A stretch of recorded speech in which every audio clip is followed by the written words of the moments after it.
Main event of the evening.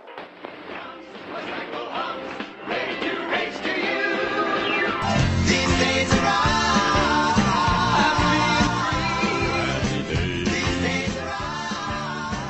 Hello and welcome to These Days Are Ours, a Happy Days podcast. I'm Peter. And I'm Joe. And today, we will be discussing Season 6, Episode 15, Richie Gets Framed. Okay, Peter, tell us what happens in Richie Gets Framed.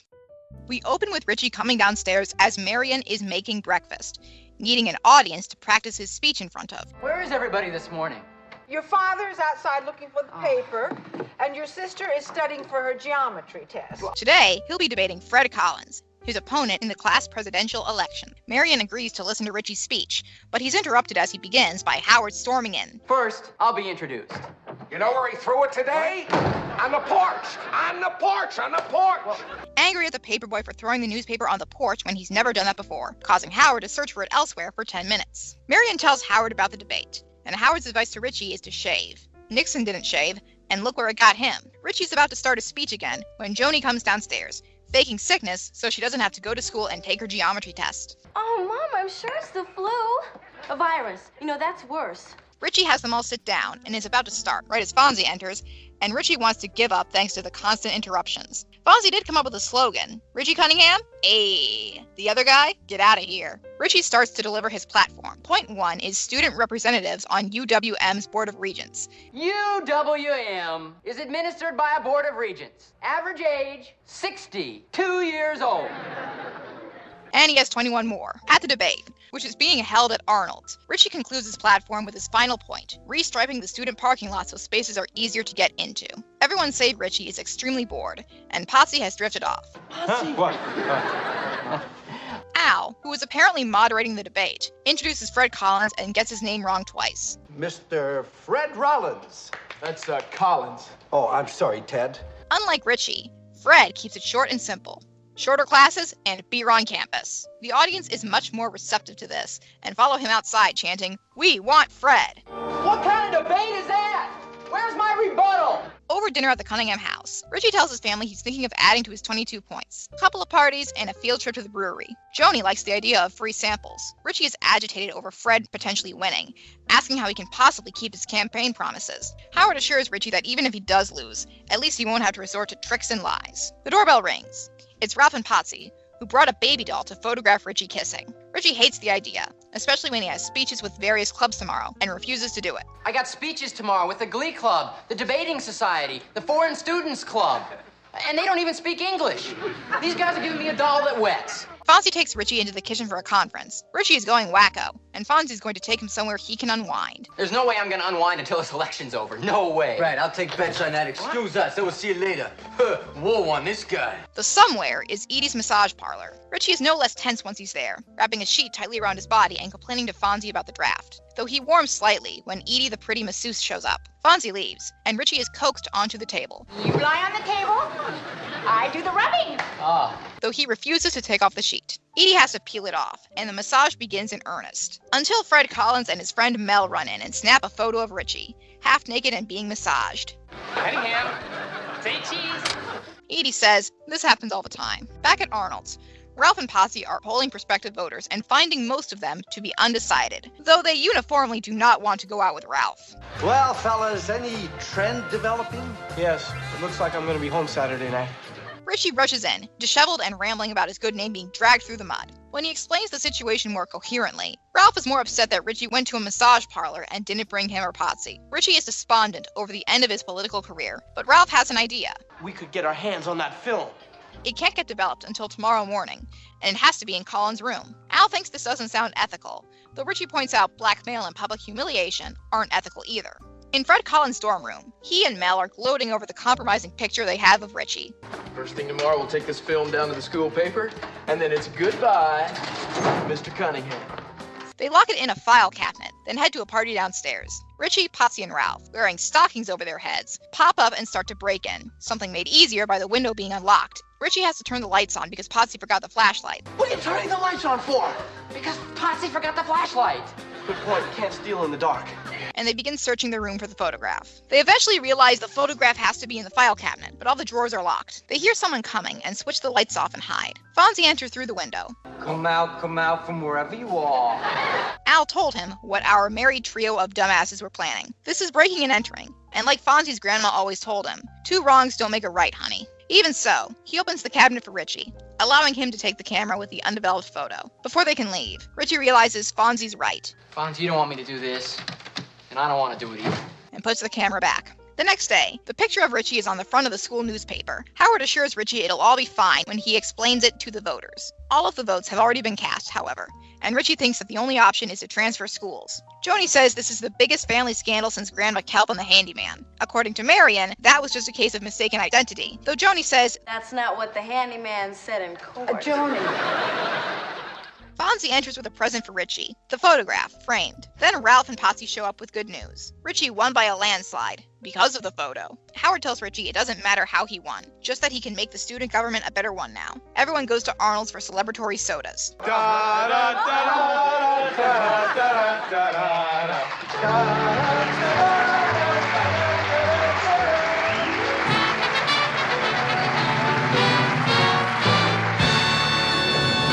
The next night, the Cunninghams are playing Monopoly. Richie says he sent a letter to the Board of Regents outlining his 22 points. Well, I'm very proud of you, Richard, especially the way you followed up on your campaign promises. Then Richie gets a phone call from one of the board members. Not to talk about policy, but to ask Richie for directions to Edie's massage parlor. Thank you so much, Peter. That was Richie Gets Framed, which first aired back on December 12th, 1978. Happy Days was followed that night by a brand new Laverne and Shirley in which the girls protest the conditions at the local dog pound. They're gonna kill this dog over my dead body! NBC had a new episode of Grandpa Goes to Washington, in which Grandpa helps a silent screen star who has been mistakenly declared dead. I'm not dead. Yeah, he says he's not dead. Yes, he is. I'm not. Well, he will be soon. He's very ill. By that time, NBC had already given the word to cancel the series, and CBS had a new episode of The Paper Chase in which James Hart's high school girlfriend leaves her husband and shows up at James's doorstep. So, Peter, of those 3 choices, what are you watching? Grandpa Goes to Washington. You want to see that episode about Grandpa making sure that the silent screen star is not declared dead, huh? Yes, that is exactly what I want to see. That sounds amazing. Richie Gets Framed was directed by Jerry Paris, and it was written by Fred Mayo. The most recent of Fred's episodes that we covered was Be My Valentine. As for guest stars this week, let's start with Angela May as Edie, the masseuse. I've never been in a massage parlor before. No kidding! No. Angela was a TV actress of the 1970s and 80s. Before Happy Days, she appeared on such shows as The Streets of San Francisco, Emergency, and Future Cop. He's an android, a robot, the perfect cop. The cop of the future, of Future Cop. Ta-da! After Happy Days, she appeared on Quincy, Whiz Kids, and Simon & Simon. So, Peter, what on earth did you think of Angela May as Edie? I really liked how blasé she was about 2 guys running into her massage parlor to take a compromising picture of a guy. Happens all the time. Although I do feel like that maybe she should be doing something to stop that from happening. I thought so too. I thought she doesn't offer too much security or safety to her customers if people can just burst in at any moment here. But I like how cheerful Angela May is as Edie. I don't know if it's fun being the hottest masseuse in Milwaukee or if that's kind of a soul-deadening job after a while. But Angela May certainly seems to be into it. She does her best to keep Richie calm and at ease because Richie is obviously very tense. I had to wonder why Fonzie would know about the local massage parlor. Certainly he wouldn't need it. Maybe he fixed Edie's car at some point or another. Or maybe she's yet another one of his many, many ex-girlfriends. Who can say? I guess our main guest star this week is David Keith as Fred Collins. He's called Fred Owens in the credits. My approach to this office is a lot simpler than that of my worthy and somewhat long-winded opponent. David is a very busy actor from Knoxville, Tennessee, who was at the very beginning of his long career when he did this show. David's film credits include Daredevil, Men of Honor, Firestarter, and Behind Enemy Lines. He's also been on such shows as NCIS, Law & Order SVU, and Walker, Texas Ranger. His breakthrough role is considered to be Sid Worley in An Officer and a Gentleman. Hi, son. How you doing, Sarge? What'd you call me? Beg your pardon? What did you call me, boy? I called you Sarge. Before that? Well, I didn't call you anything before that. You said, how are you? I am not a you, boy. A you is a female sheep, boy. Is that what you think I am, boy? No. No, sir! No, sir. Louder, sweet pea. No, sir! What on earth did you think of David Keith as Fred Collins, aka Fred Owens? He is delightfully douchey. He doesn't have like a ton of screen time, but every time he is on screen, you just know that he is a cartoon frat boy. Happy Days loves these preppy jerk villain characters occasionally. I think he's about the third or fourth one that they've had on. It's a thankless part in some ways, but I think it's also kind of fun to play those parts if you have the look for it, which David definitely does. He is white and conventionally handsome. He is going to play a lot of douchebags. And last but not least, we have Stephen Richmond as the delightfully named Mel Mullet, Fred's sidekick. Steve was a regular on Black Sheep Squadron, the World War II drama that used to be opposite Happy Days. He was also Paul Williams' stunt double on Phantom of the Paradise. 20th Century Fox presents Phantom of the Paradise, a gothic horror story. Oh my God! And you can tell in this episode that Steve is a short man, especially when he's standing next to David Keith. Did you have any feelings at all about Stephen Richmond as Mel Mullet? I like that his entire vibe is just he's a loyal little guy who follows his best friend around and helps him do blackmail so that he can win a college class election. He is obviously a very loyal henchman to Fred Collins. I would say that he only suffers in comparison to other Happy Days henchmen. I'm specifically thinking of the California Kids henchman from the Hollywood three-parter. It's interesting that every fictional douchebag has a henchman who just follows him around and probably doesn't even get paid. Scott Farkas had Grover Dill in A Christmas Story. Grover Dill! Farkas's crummy little toady. Mean, rotten, his lips curled over his green teeth. You have to have your little toadies who do your dirty work for you. As for songs this week, Richie sings a bit of Hail to the Chief. Dum dum da dum dum dum. This is the march that typically accompanies appearances by the President of the United States. It was adopted from a Gaelic melody in 1812 by James Sanderson. As for cultural and historical references, a box of crispy rice is seen on the kitchen counter. While Rice Krispies is a trademark of the Kellogg's Company, numerous companies have marketed cereals called Crispy Rice, including Malto Meal, Signature Select, Our Family, Millville, and many more. Once again, they bothered to get a real copy of the Milwaukee Journal, apparently one from the 1970s, to use as a prop in the opening scene. Time travel. I noticed the large color photo, which is not something that a paper would have had in 1960. Howard, Richie, and Marion discuss the infamous debate between U.S. Senator John F. Kennedy and Vice President Richard M. Nixon. You thought he won that debate. Well, he did. That's the point. He did. He scored very well. But the next day, all I heard was Nixon didn't shave. Well, he looked a little scuffy. Yeah, boy did he. This occurred in Chicago on September 26, 1960, and it garnered a huge TV rating. It was not the first televised political debate ever, but it may have been the first TV debate to have an impact on the outcome of a close presidential election. Nixon had been in the hospital for a knee injury and looked tired and haggard, having neglected to shave and refusing to wear stage makeup. Politicians were so spooked by the incident that televised presidential debates really didn't come back until the 1976 and 1980 elections. In both of those cases, the sitting presidents made gaffes that helped them lose the election. I do think it's interesting what Howard said. He felt like Nixon made more good points. He just looked like crap doing it. And I think that's something that my teacher also said at the time. But then again, my teacher was a Republican who idolized Ronald Reagan, so he was wrong about a lot of things. That's one of the old urban legends about this debate. John F. Kennedy only won the election because he's hot. Happy Day science time again. Malaria is generally transmitted to humans by female mosquitoes. Symptoms include high fever, chills, nausea, and fatigue. Malaria is most common in tropical areas, so it would be highly unlikely to get malaria in a temperate zone like Wisconsin. I want malaria. There is still no vaccine for malaria, and it kills nearly 500,000 people every year. That's pleasant. That's a cheerful fact for you. UWM is indeed governed by a board of regents, 16 of whom are appointed by the governor, and 2 of whom are students. I don't think Richie had anything to do with that, however. I can't be sure, but I think Richie's 21-point platform is a nod to Woodrow Wilson's famous 14 points speech, which he made to the U.S. Congress on January 8, 1918. In it, President Wilson outlined his plan to end the First World War. I thought it was kind of amusing that President Wilson was trying to end a war with 14 points, and Richie needed 21 points to be the president of the sophomore class at the University of Wisconsin-Milwaukee. Nobody even cared about any of his points. They just voted for him because they thought that he would get them hot masseuses. The debate between straight and angled parking rages on even today, with both sides having vigorous defenders. One British mathematician determined in 2016 that angled parking spaces were an overall more efficient use of space. Also, they do not require drivers to make such sharp turns to get in. On the other hand, straight parking spaces allow drivers to head in or back in while remaining within the lines. Also, they allow for two-way traffic flow, which angled spaces do not. The incredibly popular urinating doll Betsy Wetsy was introduced by the Ideal Toy Company in 1934, and it was available until the 1980s. It was a huge seller in the 1950s. When I grow up, I want to be a mommy. You can play mommy right now with Ideal's Betsy Wetsy. Of course, like all little babies, Betsy Wetsy wets and needs to be changed. Ask your mommy to get you Betsy Wetsy, and then you can be a mommy too.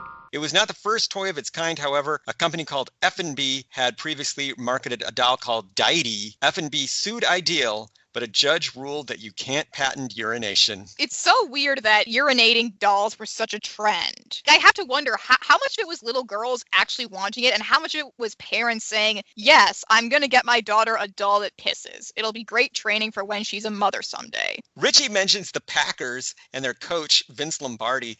Yeah, how about those Packers this year? Yeah, that Lombardi really knows his stuff.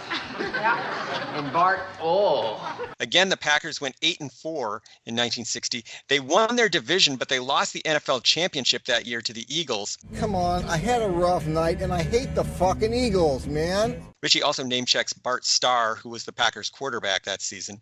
I mean, this is wrong. You're right. You can't eat Fig Newtons through a stocking. Fig Newtons were invented by a Philadelphia baker named Charles Roser, and they were originally touted as a digestive aid. They're named after the city of Newton, Massachusetts, and not after Isaac Newton. A pennant in Fred's room says Plotkin Prison. That is fictional, but that Navy pennant with the slogan "Go Get 'em Goat" is very real. Pennants like that were common in the 1940s and 50s. Meanwhile, the bulletin board in Fred's room includes some stills from James Dean movies. There's a pic of James with Sal Mineo in Rebel Without a Cause, and one of James with Julie Harris and Dick Davalos in East of Eden. And I want to thank Brad Newton for helping to ID those pictures. I guess we'll never know the trivia question to which the answer was Teddy Roosevelt. It was Teddy Roosevelt. All right, bye. What was that?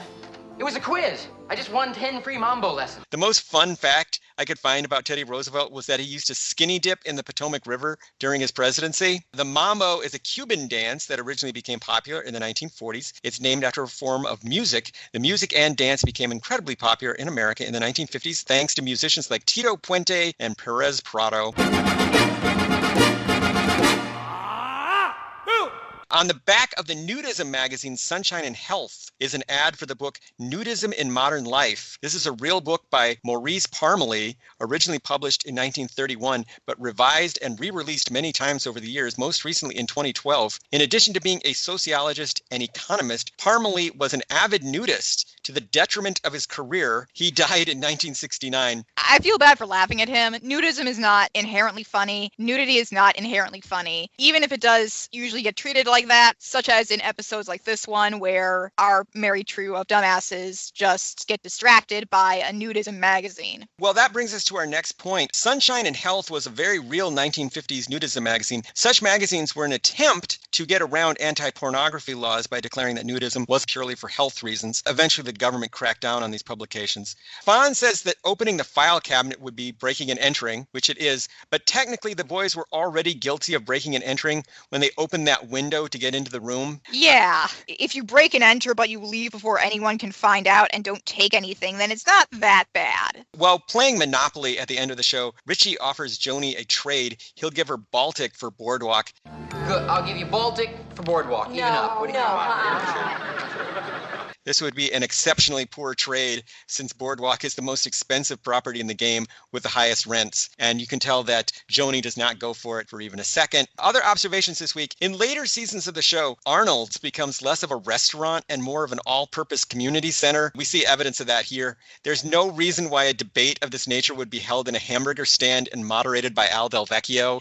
Absolutely none. He's a cook and restaurant owner. He is not qualified to moderate a debate. Fred Collins Collins has one good campaign slogan, "It's cool with Collins," and one not so good one, "Win with Fred Collins. He's okay." Richie's slogans are "Our Man Cunningham" and "Vote for the Issues. Cunningham for sophomore class president." Both Richie and Fred's posters were obviously designed by the same person or team. Maybe they both went to the same guy. Whoever that guy is, good on them for getting paid, I assume. Make that money. How did Fred and Mel know where to find Richie in the massage parlor? The only explanation we get is Richie's line, "They must have followed me." And for that matter, how did Richie know which room was Fred's? It feels like there's some missing scenes here. Maybe Richie just asked around, or maybe he already knew where Fred's room was. Maybe they know each other before this. In both cases, these were incredibly well-coordinated attacks on the opposite team. There must be an intelligence network at the University of Wisconsin-Milwaukee that I don't know about. There must be. Marion has been making a lot of excuses for Mother Kelp recently. Her mother must live a very interesting life. At first, I assumed that the thing with the handyman was some kind of sex thing. But then the fact that there was apparently a trial and she claimed that it was all mistaken identity, it makes me wonder if there's something else going on. I think what was happening was that Mother Kelp jokes became kind of a thing in the Happy Days writers' room. Like Potsy's abusive father jokes. I think that's We just also get one in this episode where we learn that apparently Potsy's father rented him out as a baby. I don't even know how that would work. That was a very dark line. So, Peter, were there any outstanding Happy Days fashions in this episode? Not particularly. This was a pretty standard episode as far as fashion goes. Although Richie, Potsy, and Ralph wearing their bright red varsity jackets to break into another student's room was definitely a choice. So maybe this wasn't such a well-coordinated sneak attack as I had previously thought. So, Peter, did you have any other observations that you wanted to make about Richie Gets Framed? Richie's pretty great in this episode. As of late, I have been very annoyed with Richie very often because he keeps making terrible decisions and being a jerk. But in this episode, he's delightful. He's politically minded. He's very earnest about it, even though nobody else really seems to care. He seems to genuinely want to make UWM a better place for students, even though the students only seem interested in sex and drinking. So yeah, this was a very good Richie episode, and I'm happy that I don't have to be annoyed with him for once. Because, like, yes, he does do something very stupid in this episode, but he did it because he thought he had no other choice, because he was desperate, because he was afraid. So, like, I totally get it. So then, Peter, I would ask the question, was this episode any good? This episode was pretty delightful, and I had a lot of fun watching it, and I would recommend it to anyone who has a chance to watch it. I was okay with it. I was not terribly enthused about it because it came right after the Magic Show, which was such a crazy, gimmicky episode where you had people hanging upside down and Fonz doing a milk can escape. Sometimes it's difficult to come back to earth and do a normal episode like this. I would agree that this episode shows Richie's earnest and politically motivated and civic-minded side of his personality, which is nice. I think Richie's idealism and optimism and innocence, really, all through this are very, very appealing. I would have to say this is going to be another one of those episodes that evaporates from my memory after a while. There's certain episodes that stick with me, and then certain episodes where it's pleasant enough to watch them, but then I don't really remember them for much longer. But yeah, it's a perfectly fine half hour of television. So, Peter, how can people keep up with us and find out about all the wonderful things that we are doing? Listeners can follow us on Twitter at Fonzie Podcast. They can follow me on Twitter at Peter Volfranc. That's PeterVulfranc. And they can follow me on Twitter at Joe_A_Blevins. They can find this podcast online at thesedaysaroours.libsyn.com. And they can email us with questions, comments, and concerns at thesedaysaroourspodcast@gmail.com. So, Peter, what do we have on the docket for next week? Next week, Christmas! And it's a real bummer of an episode. Wow, what better time to do a Christmas episode than right now. So, see you later, alligator. In a while, crocodile. I'm a working girl just trying to make a living. And each evening I start work at 10 p.m. in a room they call a parlor, but there ain't no sweet grandfather and no player piano pumping out of him. I change into an outfit kinda scanty, and I fold up all my morals for a while. And for my fingertip massage, you